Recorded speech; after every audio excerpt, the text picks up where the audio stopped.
What is up, y'all? Welcome back to the channel. Today, we're going to rank the face of the franchise cards. Now, before we start, I have to mention that I haven't used every single card yet, okay?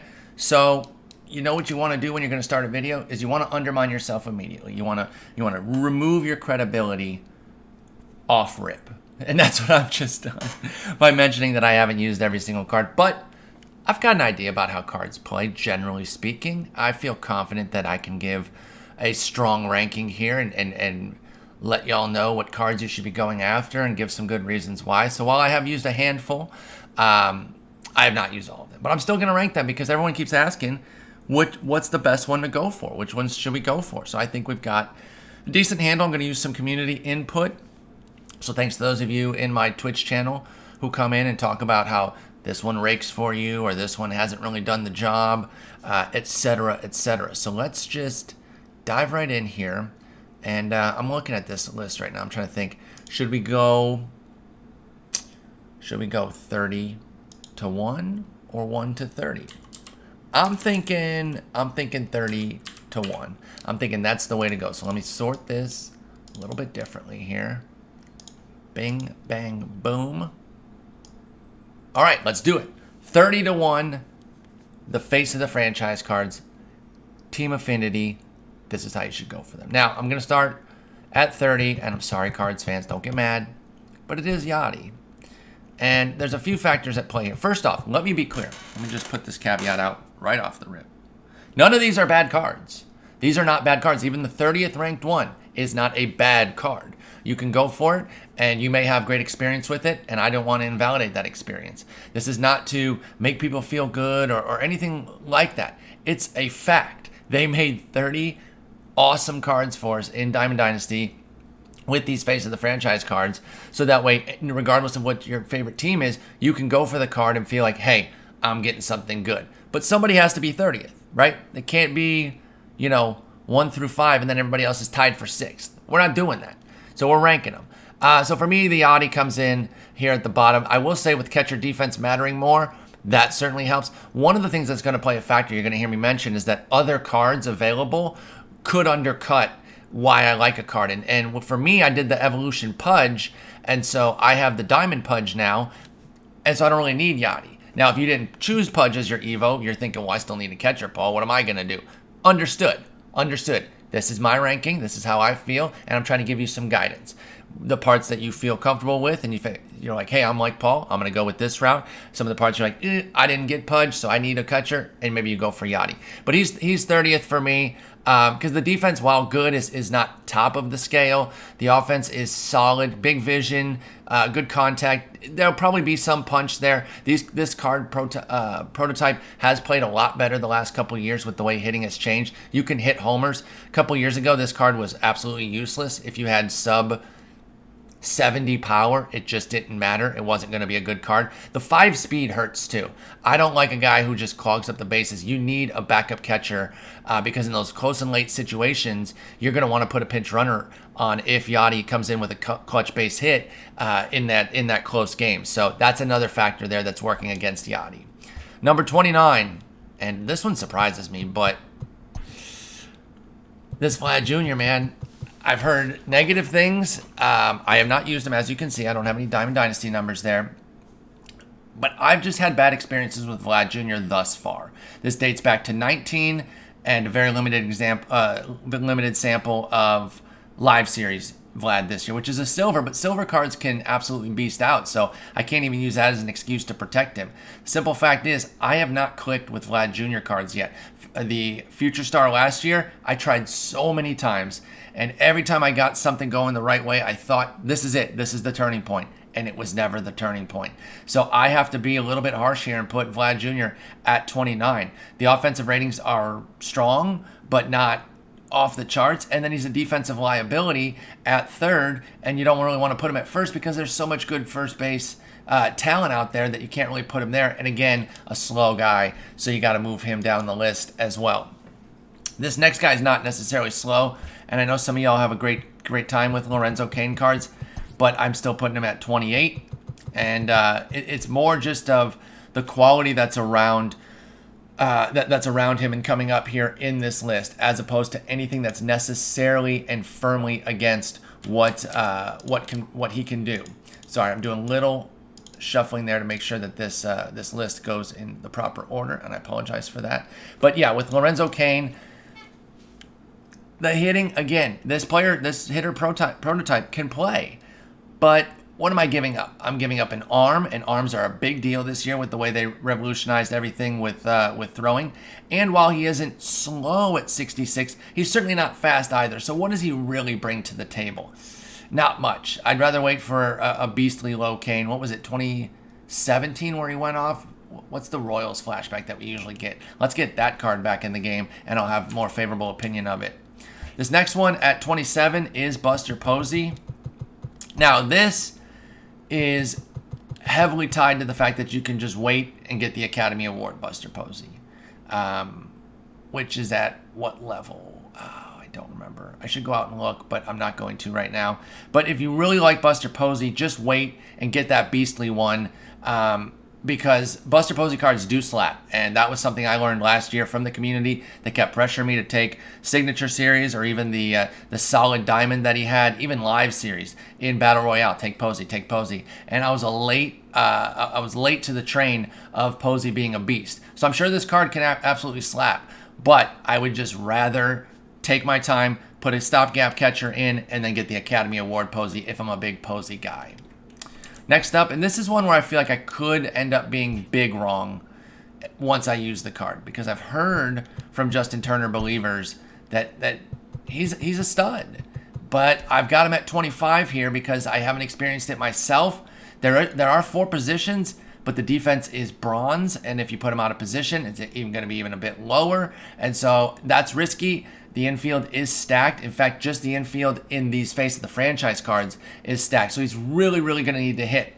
Now, you've got somebody who can hit here. These offensive numbers are excellent. So if you beast with Justin Turner, hats off to you. But again, we have to rank these guys in order with the light defense, slow speed, the fact that you don't really want to put them at the middle infield positions. The arm's pretty weak for third base. Just comes up a little bit short in the end. Next up is Joseph Votto, and I'm a huge Votto fan. If you've been in my stream at all, twitch.tv/spore, you know I love Joey Votto. You know this. But I've never had great experiences with his cards. This is dating back to my entire Diamond Dynasty career, if you will, or experience, whatever you want to call it. And it's been a bummer. There's just, I think the only one that really went off for me was the Finest one a couple years ago when they did the cursive. I think it was the first year of Finest, the Joey Votto that was in MVP contention. That card did well for me. Every other one, I've given it a shot, and it just hasn't worked. The depth of first base really undercuts him as well. I don't care about the 44 arm. How often are you throwing with first baseman anyway? He can turn those double plays still, even with that weak arm. The rest of the defense is solid, but he's also a base clogger. Nothing special offensively. Votto had to come in here at 24. Next up is a division mate and position mate, and it's going to be Anthony Rizzo at 23. And a lot of the same factors are going to apply here. The defense is a bit better, but he is also still slow. The offense is a bit better as well. But again, depth at first base makes it so I'm not really dying to get Anthony Rizzo. This could be a card that I could see getting and putting on a theme team of some sort and doing well. Anthony Rizzo's Live Series for me was an underrated gem, but it doesn't really get me going in any real way. I will say it's nice to see Anthony Rizzo finally get some sort of flashback. He's been such a steady Eddie for so long that there's never really any standout year that's so different from his Live Series that he's never really gotten a flashback card. So I am happy to see him get represented here. And if you are a big Cubs fan who loves Rizzo, then you might like this card and you can put him at your first base, and I think he'd be fine. I'm not some Cubs guy or a big Rizzo guy, so there's just other spots I'd like to go. Next up is our first pitcher, and there are very few pitchers, and that's something that I kind of got wrong in my Face of the Franchise predictions. If you remember, I kept harping on this point about how there has to be pitcher-hitter balance, even though there's going to be more hitters than pitchers. I was still trying to keep some semblance of balance. If I'd just thrown that out, my predictions would have been a lot better. All in all, I still feel pretty good about how they went, especially because the spots where I missed and maybe picked a pitcher, my hitter pick was the guy. So I think I did a decent job overall, but Aaron Nola is one of the pitchers that's on here, and I do want to use this card. I'm going to get this card eventually and use it because I want to see how he performs. There's nothing bad about this card. There's no slider, which that's not inherently bad. With the knuckle curve there, curveballs, you can spike them now, and you can feel confident that your high defense catchers are actually going to make the play. That's big deal, and that really helps a card like this. And sinker, we all love sinkers. But what really stands out here for Nolan? Nothing in particular. It's just like okay, solid card, and that's why he gets the 22 ranking on this list. Staying in division, now this is where we start to get to a point where I'm starting to get clusters of talent, meaning I could have had this next guy as high as 13. Like 13 to 21 is a tight group that I could change my ranking every day, and depending on when I use these guys, I could say, I shouldn't have ranked him so low. And this, again, it's not a cop-out. I stand by these rankings, and if you want to roast me for putting this guy 21, feel free, because that's where he is today. But Michael Conforto does come down at 21. The reason I'm nervous and thinking that I might come to regret this is because Conforto cards, his live series, has absolutely decimated fools in the past. I've been a staunch supporter of his silver cards in Battle Royale. It's kind of an automatic pick. He's usually medium defense, but insane hitting against righties. And he's usually one of those guys who plays up against lefties. Like, he plays better than his metrics would lead you to believe. So I do worry that this one could come back to haunt me. But, the defense is a little suspect. The offense, while great, is platooned toward righties. And, if for some reason he doesn't play up against lefties on this card and actually kind of beat his metrics, then you could be in a little bit of trouble there and wind up with a platoon card. So today he's at 21. Like I said, we're in a tight group here, but I put Conforto at 21. This one, Kyle Seager, is another reason why the talent cluster is so tight. Because I know damn well that when I use this card, I'm probably going to want to move him up. Because Kyle Seager cards had a renaissance last year. 2 years ago, or 3 years ago now, wow, 17.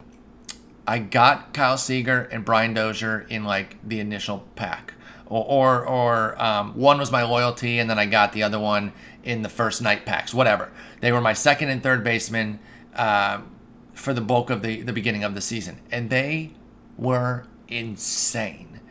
Then a couple years of Seager cards, I didn't really give them pay them any mind. Wasn't really worried about it. Then last year something happened, and his live series card maybe stayed good throughout, but I missed it. It was something that I wasn't tuned into because I was back in. His silver live series, insane. His gold flashback, insane. His Topps Now diamond, insane. So I bet this card absolutely slaps, to be honest. And he's actually platooned the reverse way. So when somebody brings in a lefty against you, as long as you're comfortable hitting lefty, that 80-90 rating setup there is actually going to put you in a decent position for sure. And so, I got him down here at 21. Hang on. Actually, I got two guys ranked the same way. So Conforto was actually 22. Seager's 21. Pardon me on that. We're on 21 here for Kyle Seager.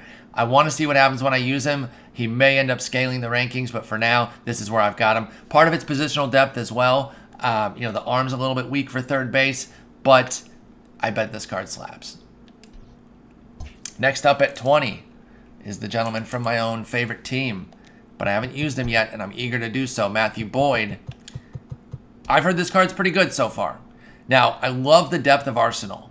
Four-seam slider, circle change, curveball, sinker. You got everything there. You're ranging from 93 to 72 on the velocities. He's a lefty. The hit nine's a little rough. You're going to give up some cheap hits. You definitely kind of feel that when the hit nine starts to dip below 75, 80. So that could be a little bit of a problem. At least the homer nine doesn't matter. Don't forget, last year at the very beginning of the game, homer per nine did matter for Diamond Dynasty online play, but then it ended up being too overpowered, so they took it out, and now it is back to being a nothing metric for the sake of Diamond Dynasty. If you're simulating offline, it still matters, but for us, it doesn't. He will not be likely to give up more home runs because of that homer nine when you're using him. So, he doesn't overpower, but he is a little bit of a kitchen sink junk baller. I think he could end up being pretty good. I'm eager to use him. I got him at 20th here. I thought that was pretty fair for the lefty Matthew Boyd. I'll have him soon, and I'll do a debut on the channel for sure, because as a Tigers fan, I want to see how the card plays. It looks like I've used him in BR for 1 inning. I gave up a run and 2 base runners. I'm not making any assessments off of that.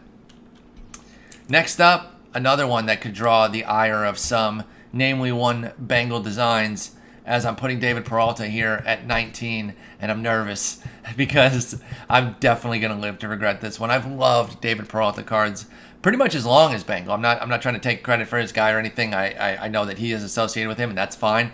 But I remember when, were they loyalty cards or pre-order? There was a pre-order gold David Peralta that I ended up pulling, and he was heavily platooned. Even more so than this, to where he only crushed righties and was actually pretty poor metric-wise against lefties. It didn't matter. I dominated with him. It was awesome. And I've liked his live series cards for several years. I've actually been a big proponent of his in fantasy. I had that 30-homer season in a lot of leagues because I was always taking him late in drafts as a late batting average asset, which is usually very difficult to get. So I'm a Peralta guy for sure. I got him at 19 here. If I use him, I could see him trickling up as high as that 12-13 range. Like I said, this is a cluster of talent that's really bunched together. So while it might seem like a big jump from 13 to 19, it's really not. I'm going to use Peralta and I'll figure it out. But right now I've got him slotted at 19. And he's just behind another guy whose card has been known to rake in the past. The only problem is the defense. We all know Charlie Blackmon cards. If you've ever used one, you know the dude absolutely crushes it. It doesn't matter if it's live series, some sort of flashback, or a beastly flashback like this. His swing just crushes. Defense is rough, though, dude. And defense matters so much this year that I'm worried about getting some really poor animations in either corner. You can't really put him in right either with that weak arm. So you're going to be putting him in a secondary position of left field. He's not fast anymore at 48. It almost feels like a bench bat situation right now, even though it's early in the game and the talent pool isn't so deep that you would normally put an 87 diamond on the bench. So it's a little bit scary there. When he comes up in a BR, I'm going to take him. I'll put him in left. I'll see how it goes for a run just because I have loyalties to Charlie Blackmon. But for now, he's at 18. Don't have to move the the analog for this one. We got Trey Mancini coming in at 17. And Trey Mancini cards were also a revelation last year between the live series and then his finest at the end of the year. Holy smokes. His live series silver was literally one of my best cards. Just hands down one of my best cards. An automatic BR draft all the time. There are flaws here, though. He does have all 3 outfield positions, but LOL at ever putting him in right or center field. So you're looking at first base or left. His bat can carry first base, despite all the first base talent out there. Once you put Trey Mancini in, you will see how good he is. You'll still want to use him at first base.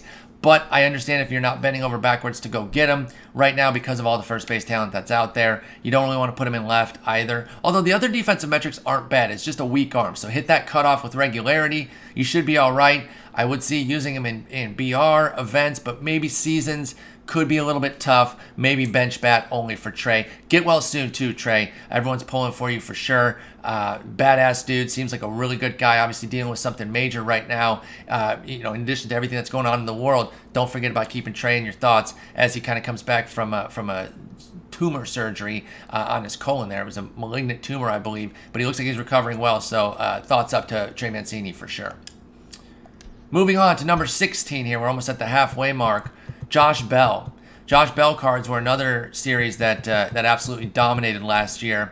That I didn't like to take Diamond first baseman early in BR because there were so many good BR silvers and even bronzes that it felt like you were kind of wasting a pick. His Player of the Month card was a lone exception. Well, maybe not a lone exception. There were a handful because Cody Bellinger's Player of the Month was also an exception. Although I think that had outfield primary. So that's even a lie. But the Josh Bell, I would make the exception. It was too good of a card. I hit like 490 with it over a large sample of playing time. So why so low here? Well, it's not quite as good as the Player of the Month, so I don't really know if it plays quite to the same level. It's going to absolutely crush righties. I bet it still does pretty well against lefties despite that 61 contact. The defense is abysmal, but it is at first base. He's kind of hidden over there. No real speed to speak of. I just got to get in there and use him. And so, you know, putting him at 16 here, I think it's a fair ranking because he just doesn't offer too much besides some good hitting, which you need, you want. Nothing wrong with only being a good hitter, but I kind of put him down here. You know, I like the switch hitter aspect of it too, but I got him at 16 because there's a lot more diversity and capability of what these other guys can do in the top 15. So kicking off our second half here, let's go over to two-hit Whit. I know some of you are going to be bummed about this one. Some of you guys are big Whit Merrifield believers, and you're in my streams talking to me about how great he is, and I'm listening, I'm hearing, I need to experience it for myself. So for now, he's at 15 sight unseen. I'm going to give this card a go, though. I promise you, whether I do an AL Central Showdown and I let him beast up on the computer, or if I get him in a BR, or if I do the work to actually get it. I should have, I got 10 points. So I would actually only need to do 2 Central Showdowns to get him. Maybe I would do a Face of the Franchise, or not a March to October. Their pitching is so bad, but I don't know. Maybe I'll find a way to get him in relatively short order. You got to love the 6 positions. First, second, third, left, center, right, and he can hang at all of them. The arm is a little weak for third and right field, but everywhere else should be fine. Even center field, yes, you'd like to have a good arm, but it's not necessary if you've got speed and everything else defensively. He is one of those cards that you look at the power and you're like, well, he's not going to do anything for me. And then I get people in my chat saying, he just went 2 for 4 with 2 homers. He kills it. He's absolutely insane. I didn't use live series Whit that much last year either, so I'm just not a huge Whit Merrifield guy, but I'm hearing you guys, and I'm going to give him a shot for myself to see if the hype is real. Next up, this one was a tough one because I wanted to rank him higher, but I started looking at all these other guys that are in the top 13 above him, and I just couldn't get Raphael Devers much higher than 14. This was another elite card for me last year, the live series Raphael Devers. Despite being a brutal defender at third base, didn't care. I took his gold card with regularity and again hit nearly 500 over a sample that was higher than 150 plate appearances. I don't think it was quite 200, so it was somewhere in that 150 to 199 range of plate appearances, but I absolutely smashed with him. So I'm really eager to try this one out. I just haven't gotten around to getting him yet. I do have Gary Sheffield at third base right now, and I really want to give him a long sample to see just how good he is. It is the pre-order Gary Sheffield. I don't quite have the National League collection yet or anywhere close to it. I can't wait to get that Academy Award. Gary Sheffield, though, holy cow, that's good. But I also have Matt Chapman waiting in the wings if anything goes south with Sheffield. So right now, Devers is a little bit down the list of guys I need to use, but I have used this card in an AL East showdown, and unsurprisingly, he crushed it.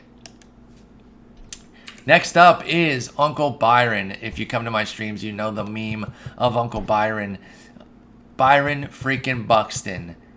His card last year, I think I mentioned this on a different video, I don't remember which one, here on YouTube, about how there was a series of no-hit elite defense center field cards last year, mostly silvers, that absolutely crushed. They had awful hitting ratings. Like, you would not think to draft them, and yet they dominated.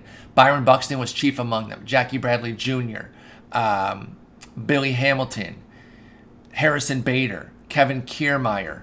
There are others, too, that I'm forgetting. I need to make a definitive list because I keep referencing this list, and then my mind just goes blank on trying to name all of them because there were like 7 or 8. But Buxton was our guy, Uncle Byron. The fact that they gave him a beastly card, I cannot wait to get this. He's only 13 on this list, but he's actually going to be...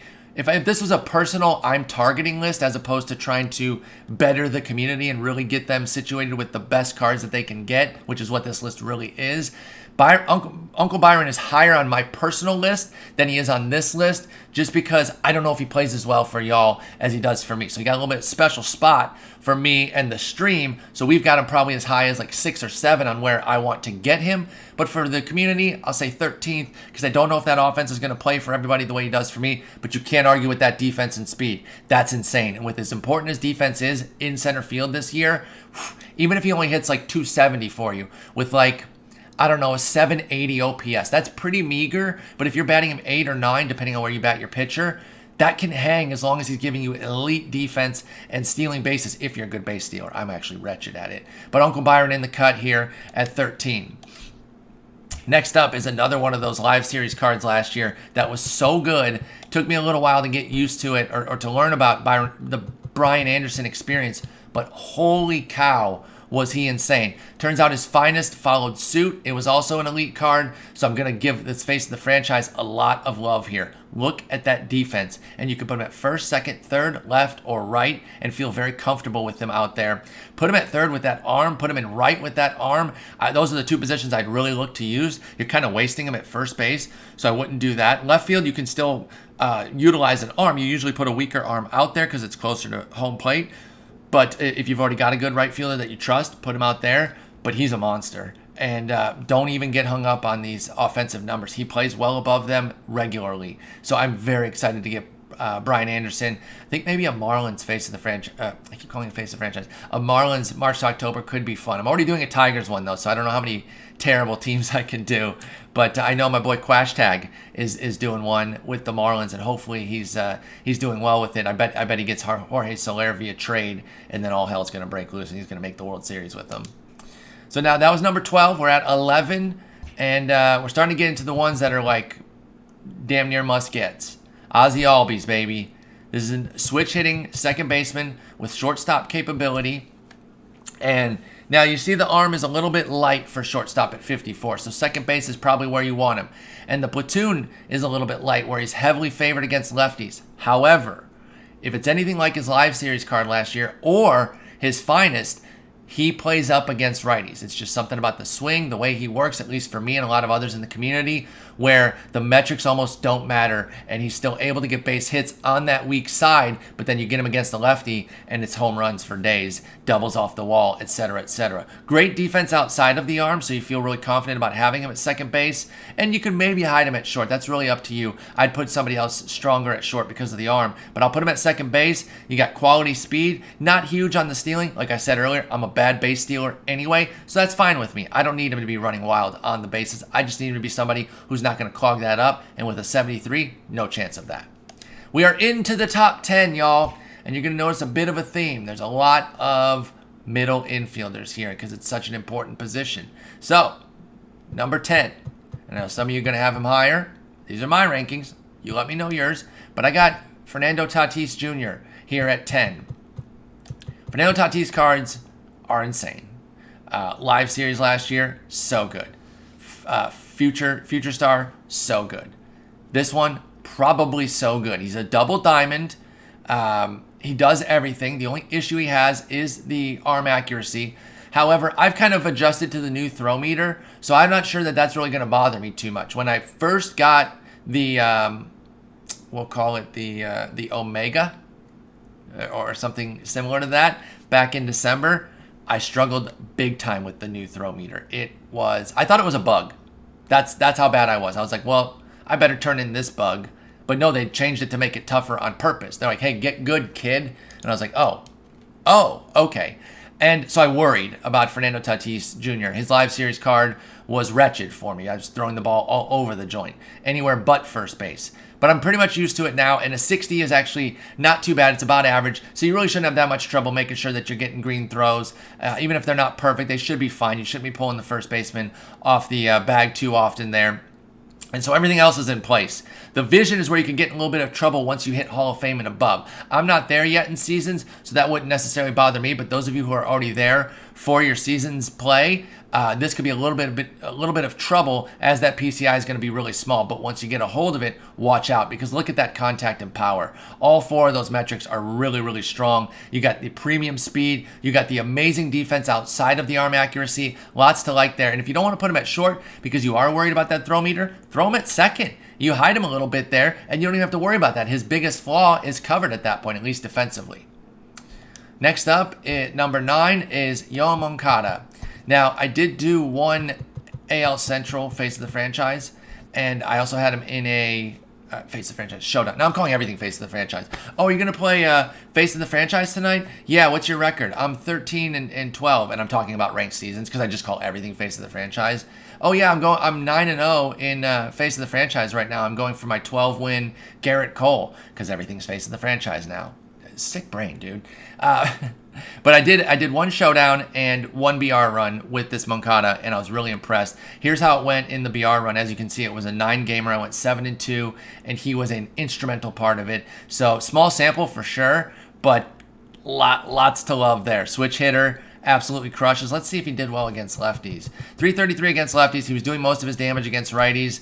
So you did see that platoon come into play. But even if I only hit 333 against lefties, I'm going to face plenty of righties. It'll be fine. The arm's excellent for third base. That's where I'm going to play him. Speed is solid. Nothing crazy, but certainly not clogging up the bases. Love a switch hitter. Big fan of this Moncada. Speaking of switch hitters, Carlos Santana comes in at number 8. And I almost put him a little bit higher, but I know that with defense mattering behind the dish, his catcher secondary, we don't want to overrate it. It's a nice little thing to have, but it's not something that you should put at the very top of why you would want to take him. Everything else, though, is great. I think you could actually put him at first base right now, even with the depth of first base, a switch hitter. His live series card was bananas for me last year. Always been a big fan of Carlos Santana. Love that he had that huge breakthrough year last year at age 33. That was so cool to see. He's really covered pretty well. With the power being 83 against both, even though the contact is down against righties, you still have an 86 vision. You shouldn't have too many issues still making contact with the ball, even when you're facing righties. The defense is mediocre. You really don't want him at third. You probably don't want him behind the dish. But if you're starting him at first, and say you use that Yachty. Say you use that Yachty Molina. You're just dead set. You're a big Cardinals fan. But you have Carlos Santana on your bench. You can put in a pinch runner for Yachty late in the game and then bring in Carlos Santana. Maybe you already have him at first base. You bring him down to catcher, put a new first baseman in. Maybe your pinch runner can play first base or some other sort of construction that you can do. And you're good to go. I always like to have a backup catcher on without it just being a set catcher.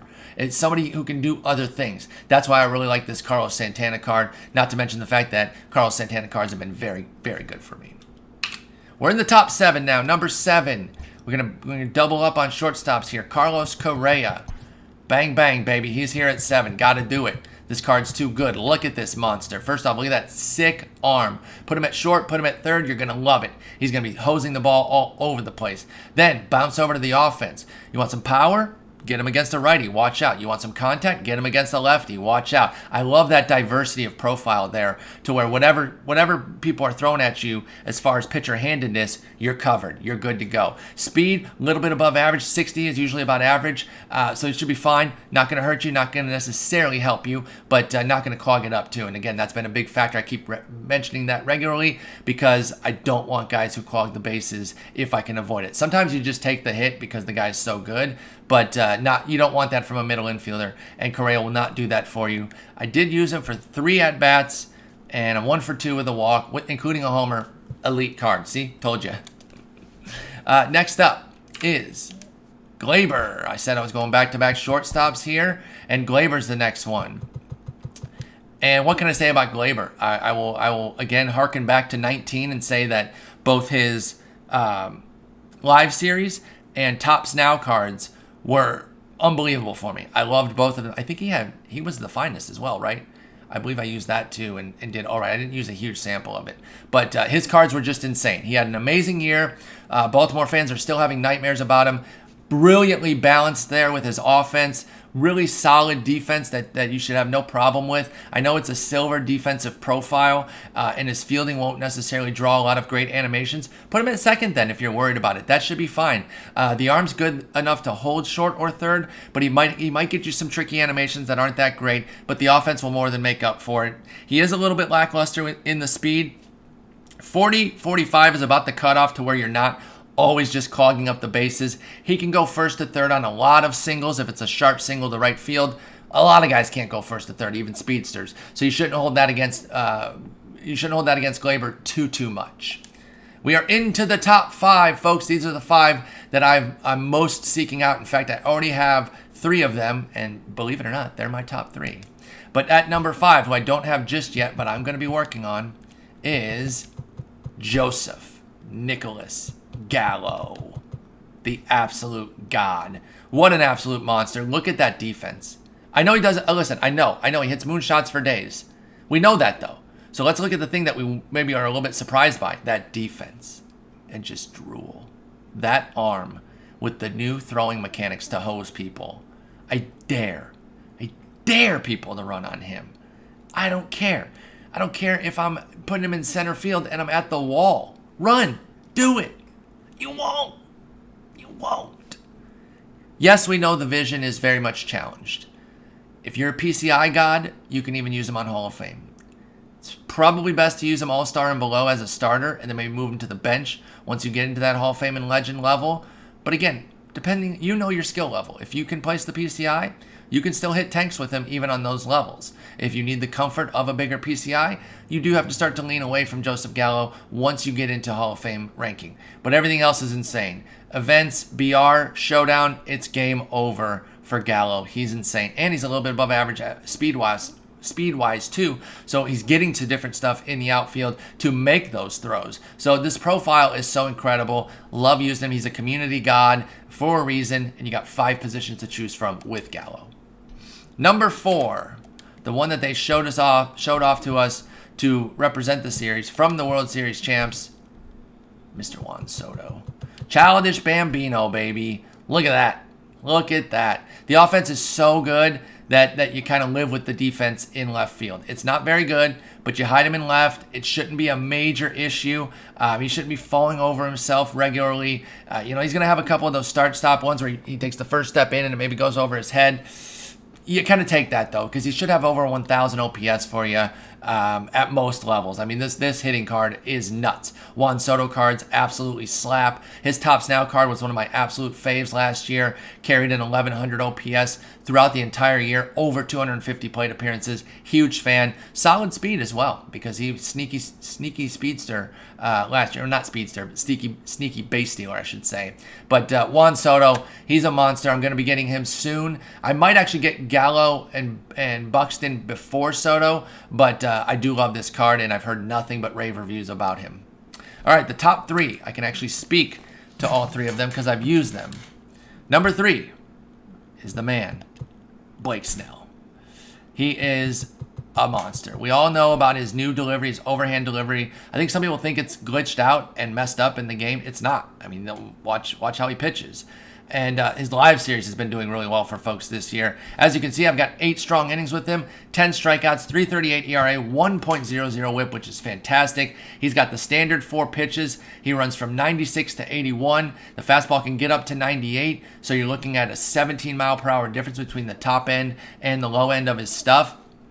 Everything about what he's able to do with his arsenal is there. The control's a little bit off, but I haven't found issues. As you can see, 3 walks, that's not terrible. As long as you're getting missing bats and not giving up too many hits, you can take a few walks. And a lot of times you're not even going to be facing guys that are that patient. The super patient guys, you don't run into them every single game. Sometimes you are, and you're going to struggle. And maybe Blake goes 5 on that day. That kind of happens to him sometimes in real life. A super patient team gets him out of the game a little bit earlier because they're not swinging at those pitches on the corners and stuff. But Blake's a beast. By the way, he's been playing a ton of MLB The Show lately, and it's absolutely awesome to see. You guys know I played him here. I played him on stream recently. That video is here on YouTube. Go check that out and follow him on twitch.tv/classicallyfamous. He is a monster. Number 2.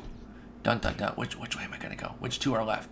They're both in the AL West. Which one is it? Which one is it? Which one is it? It's Shohei Otani. Yes, I did put Shohei Otani number 2. I'm sorry. I'm doing a March to October with the A's right now, and I'm just so hyped on the other guy that at last second I moved Otani from 1 to 2. But he's probably the number 1 because he can hit and pitch. But look what he's able to do here. This pitching alone would make him very high in this. Even if he didn't hit a lick, even if there was no hitting, this pitching would make him a top 5 pitcher.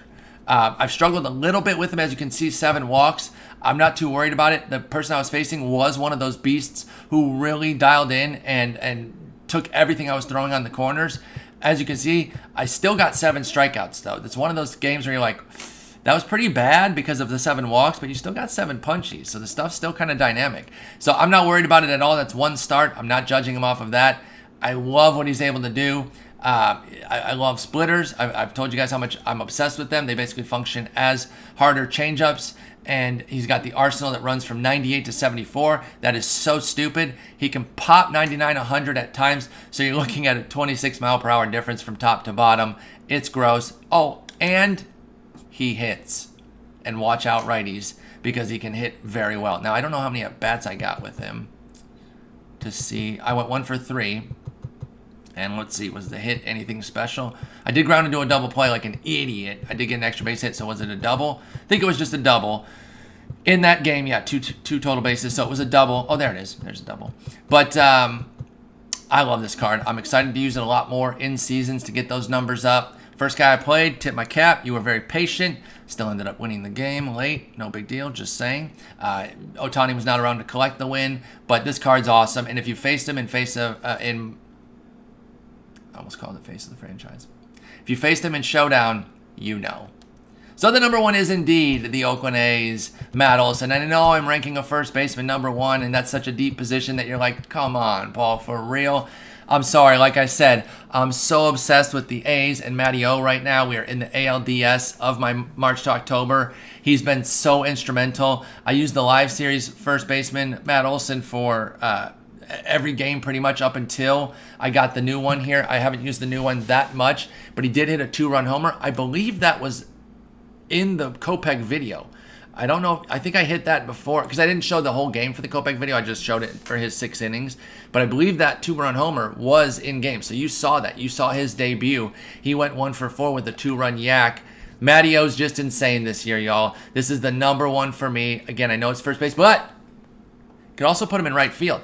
The arm is a little bit lacking for right field, I understand. But if you've got a first baseman you love, put him out there. Look at that field and react. Those are going to give him great animations. He's going to be set up nicely to make good throws. While 70 isn't great, you should still be able to make some solid throws. It won't be hosing guys out the way Joey Gallo will, but you won't be completely behind the curve if you put Matt Olson in right field to kind of cover for the fact that you've got a different first baseman. Now the one problem with that defense out there in right is he has a 36 speed. So he's not going to get to a lot of stuff in the gaps. So I still want to use him primarily as a first baseman, but maybe you've prestiged your Todd Helton and you're like, well, how am I going to use Matty O? Maybe he's the right fielder for you, and you try that out, or just put him on your bench. Because I know some of y'all are getting your teams up so good right now that even an 89 Diamond struggles to make the cut. But Matty O is an absolute beast. Using the A's in March to October has been fun. Playing the AL West Showdown, while infuriating, especially when you have to face Shohei Otani, it's been challenging, but very rewarding to actually beat. So there it is, my top 30 face of the franchise cards. Back down from 1 to 30. Matt Olson at 1. Shohei Otani at 2. Blake Snell at 3. Juan Soto at 4. Joey Gallo at 5. Glaber Torres at 6. Carlos Correa at 7. Carlos Santana at 8. Yoan Moncada at 9. Fernando Tatis at 10. Ozzie Albies at 11. Brian Anderson at 12. Byron Buxton at 13. Raphael Devers at 14. Whit Merrifield at 15. Josh Bell 16. Trey Mancini at 17. Charlie Blackmon, 18. David Peralta, 19. Matthew Boyd, 20. Kyle Seager, 21. Michael Conforto, 22. Aaron Nola, 23. Anthony Rizzo, 24. Joey Votto, 25. Justin Turner, 26. Buster Posey, 27. Lorenzo Cain, 28. Vladimir Guerrero Jr., 29. And Yachty Molina, 30. Thank you guys so much for watching the video. Please hit that like button, drop a subscription. We're putting out all sorts of new stuff. March to October for the Detroit Tigers coming up very soon. Stay tuned for that, and take care.